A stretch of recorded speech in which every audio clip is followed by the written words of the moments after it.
So I wanted to start with speaking about the situation that we're all in. How are you managing? How is your consulting business doing now?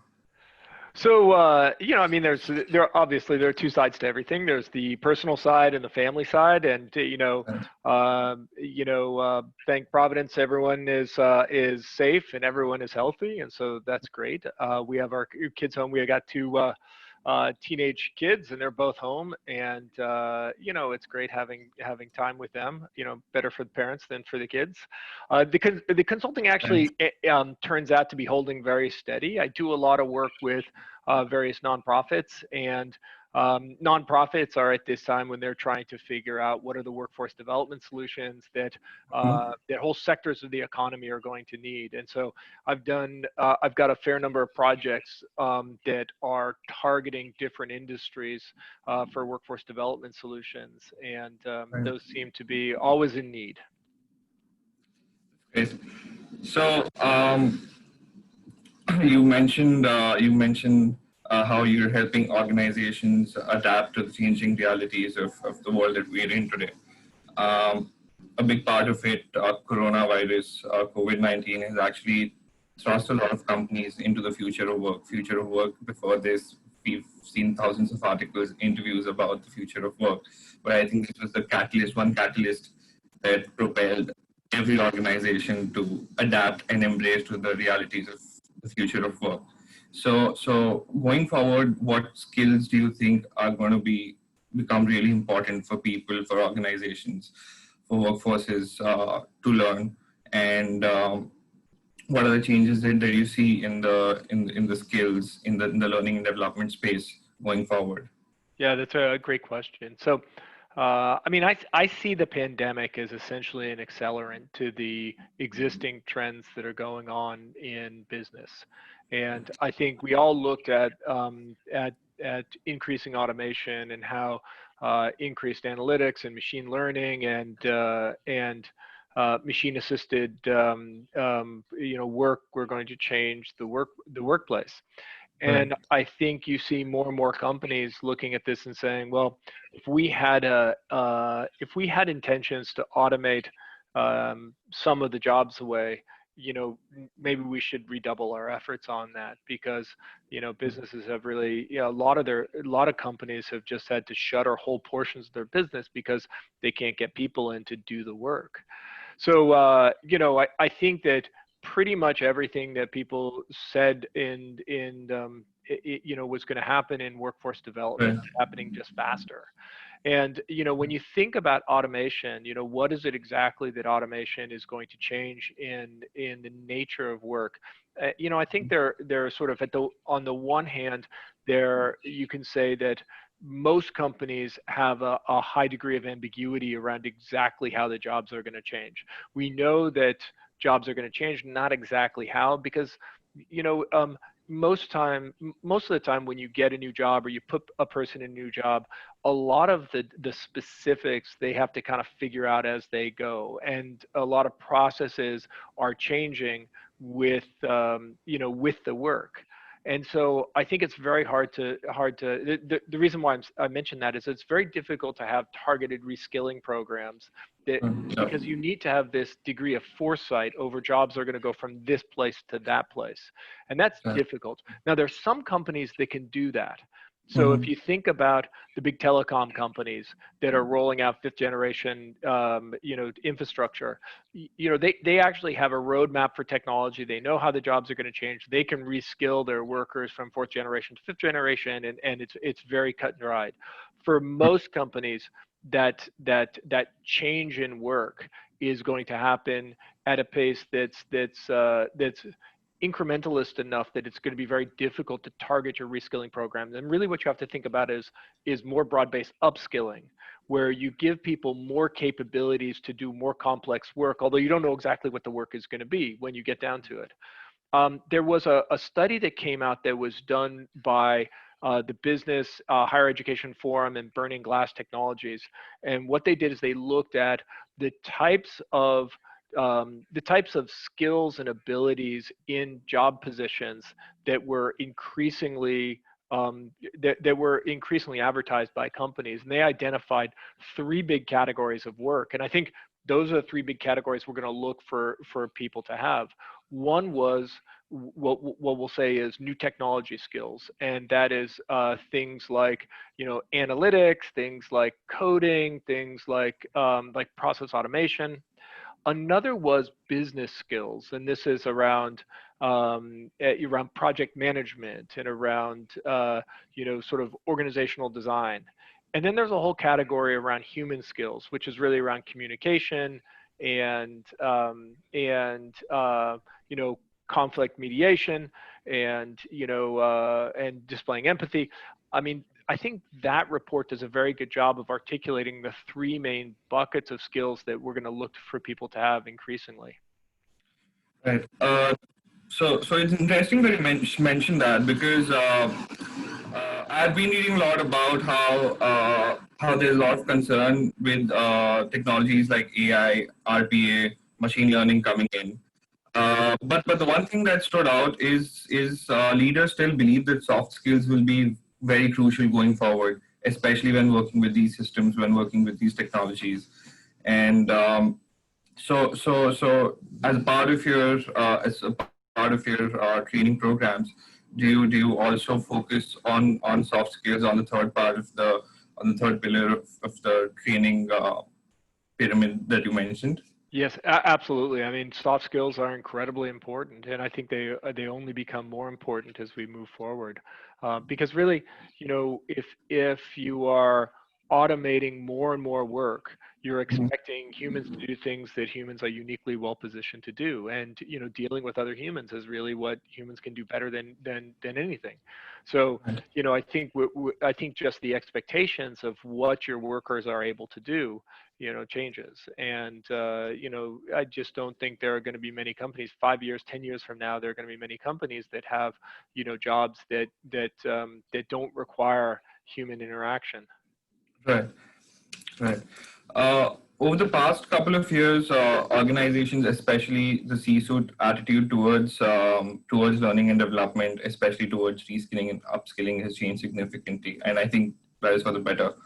But there are still organizations, there are still leaders who are hesitant because they do not see a direct ROI in terms of upskilling or reskilling.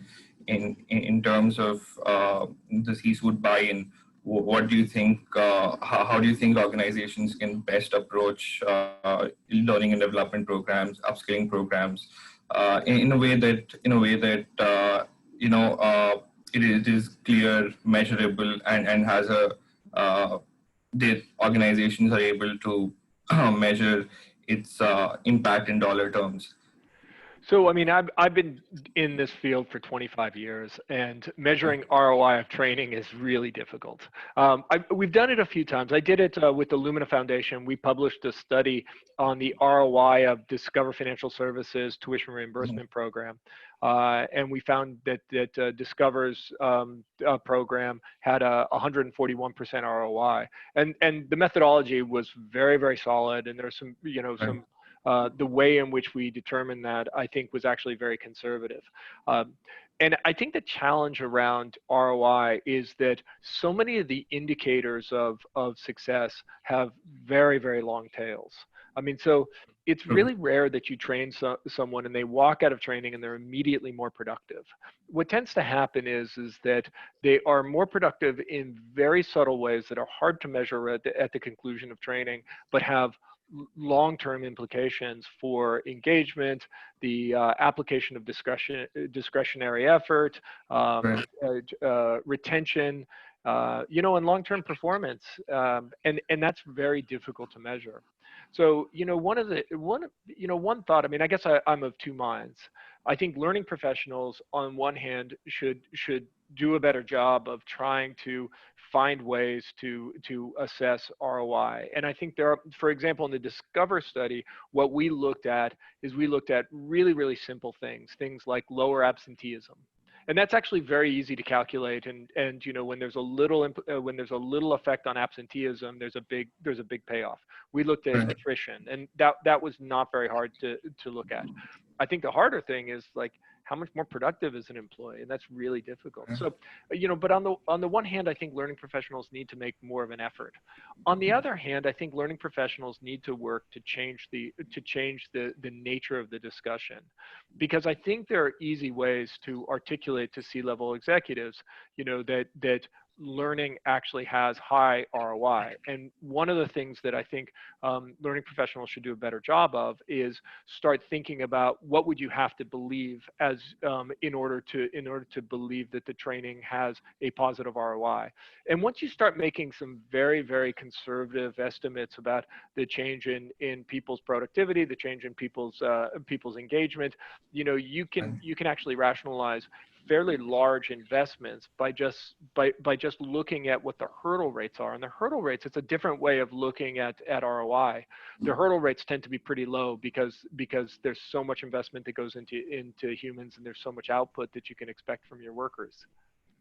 Right.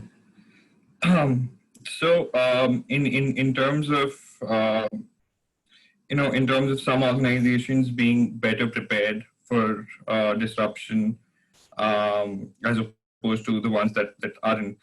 These organizations have a culture of learning, have the right processes, they have the right tools, they have the right resources in place to help their employees learn better. So what would be your advice to CLOs, CHROs on creating a kind of an organization where learning is encouraged, a culture of continuous learning? Yeah, so I hear this a lot about how do you build a culture of continuous learning, and Right. I would say that, you know, the culture of continuous learning does not rely on tools. It doesn't rely on learning content. It actually relies on authenticity and trust, because I think in order to learn and to grow, Mhm. people have to be honest about what their deficits are. And I think in organizations in which you have executives who openly talk about how they're working to develop themselves, who openly talk about the mistakes maybe they've made in leadership, they create a culture in which people are much more free to talk about the ways in which they're trying to improve.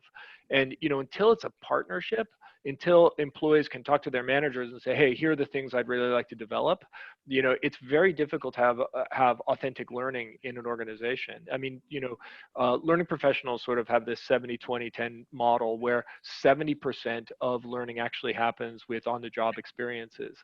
And if you can't be authentic and honest about what you're trying to learn through on-the-job experiences, you know, you've got 70% of your you know, whole palette associated with learning that is sort of off limits.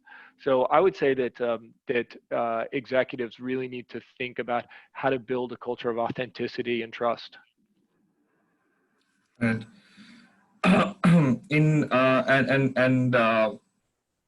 in terms of, so there's this big debate between the method in which this learning is delivered.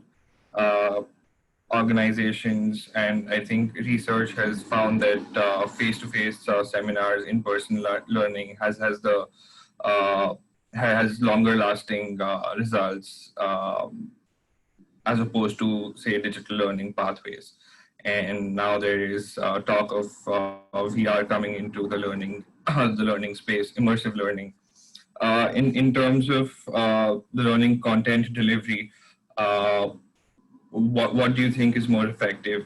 Do in-person learning seminars they still do better than tend to do better than, say, digital platforms or immersive learning experiences? Yeah, so I think sometimes we're looking at a proxy for what's actually driving the increased learning effectiveness. And so if you Right. say, yeah, face-to-face training is more effective, well, it's actually there are elements of face-to-face training that can make it more effective. And that's probably the ability of instructors to customize the content to make it individually relevant. And relevancy is it's the coin of the realm. If you can Right. make learning relevant to the learner, then the learner has a much better chance of actually walking away with something, something of value. And so I think if you can figure out ways to make online learning relevant to each learner, then you actually have an opportunity to make it really valuable. And I think there are companies that are doing some fascinating things around online learning. There's a company that's located in Florida that uses human-powered avatars to actually deliver scenario-based training. And it's fascinating because it's essentially they work out of an office where they sit in front of a camera, and they have a hat that they wear, and it actually has some points on it, and the computer takes all that and turns it into an avatar, and they can put that avatar in almost any scenario in any location. So when you're talking to this, you're talking to a computer generated avatar, but it looks like it's at your construction site. It looks like it's in your office. Right. And it's just enough to sort of trick the brain to make it feel like it's really real and relevant to your experiences. So there's another company we work with that does virtual reality forklift training. And that's something that it becomes very relevant because you're sitting at your computer, and it actually looks like what you're going to look at when you're behind the wheel of a forklift. And so these are ways of making training feel very, very relevant to the individual. And they involve another human to more and less degrees, but it's actually the relevancy is what is driving the impact. It's really interesting how learning has evolved from just an activity to kind of an experience that a learner goes through. And I think experience is starting to become very critical to the workforce, in the workplace as well. There's talk about employee experience. There's this talk about obviously learning experience as well. And in terms of the learning experience, when we talk about learning experiences, there are organizational learning goals, like the organization as a part of its reskilling or upskilling initiative would want its employees to learn certain skills. And then there are employee personal learning goals as well.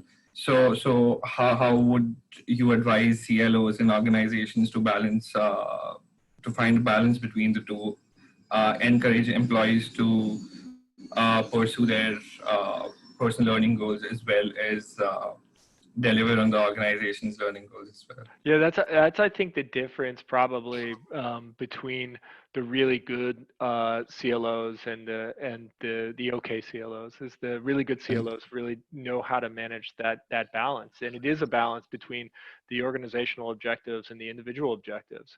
If you don't hit the individual objectives, you can't inspire people. But if you don't hit the organizational objectives, you're actually not using learning to actually drive what they're paying you to do. And so I'd say that's a difficult balance, and figuring out a way in which you can do both is probably the most critical things that CLOs do. It was interesting. I was talking to someone recently about, I was actually consulting with a client, and they wanted to roll out, all this training to various subsidiaries of a big company. And more and more talking to them, it occurred to me that they really didn't know that, a lot of the work that a CLO does, a CLO actually plays defense a lot. And what I mean by that is that in a big company, there are all sorts of learning programs that get rolled out by this VP or that VP or this director because they resonate with that person.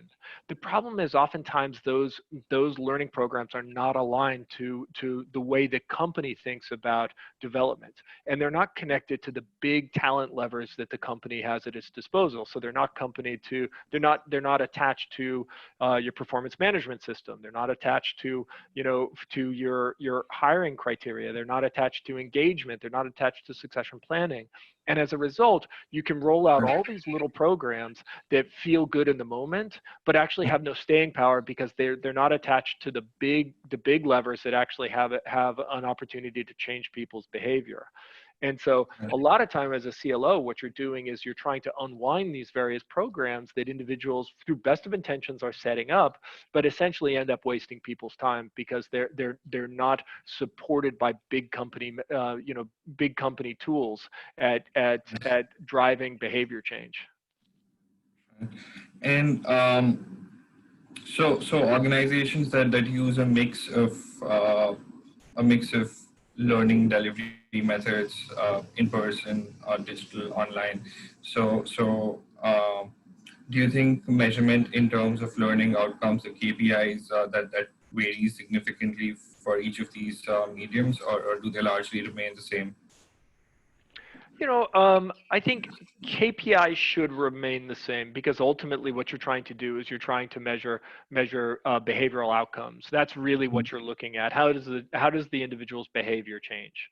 So that's really what you should be focusing on. And the experiences, can differ. And so, Right. I would say all those experiences, the mix of those experiences is probably moving much more towards digital delivery, whether or not that's Right. real-time asynchronous and real-time or asynchronous or instructor-led or recorded or whatever it is. The mix of experiences can change, but the outcomes you should be looking at the same KPIs. Right.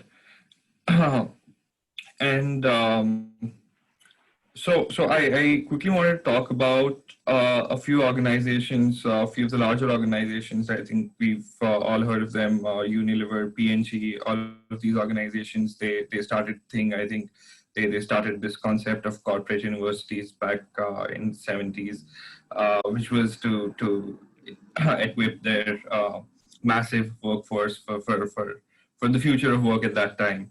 So I just quickly wanted to understand if corporate universities or large scale reskilling programs like that, are they still relevant today, in the sense that to have a centralized a centralized department that overlooks all L&D activities within the organization. Yeah. Uh, So let's. I don't want to get hung up in the semantics of what exactly is a corporate university, because I think corporate universities were, as a sort of way of talking about your learning department, and mhm. different university or different companies call their departments universities, and they look very, very different. But essentially, the question is, how much do you centralize training, and how much do you decentralize training? And Right. I think the thing is that I've been in companies that do that are radically centralized. I've been at companies that are radically decentralized, and I've been at companies that balance.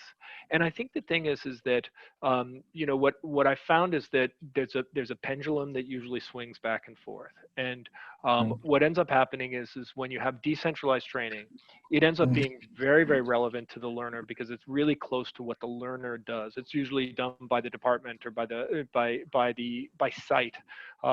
And because the people developing the training can be so uh, close to workers, they can develop really relevant content. The problem is oftentimes the learning professionals are promoted up through the organization and actually don't have a formal learning background. So sometimes the content, doesn't have doesn't have the educational theory and the structure behind it to make it really impactful.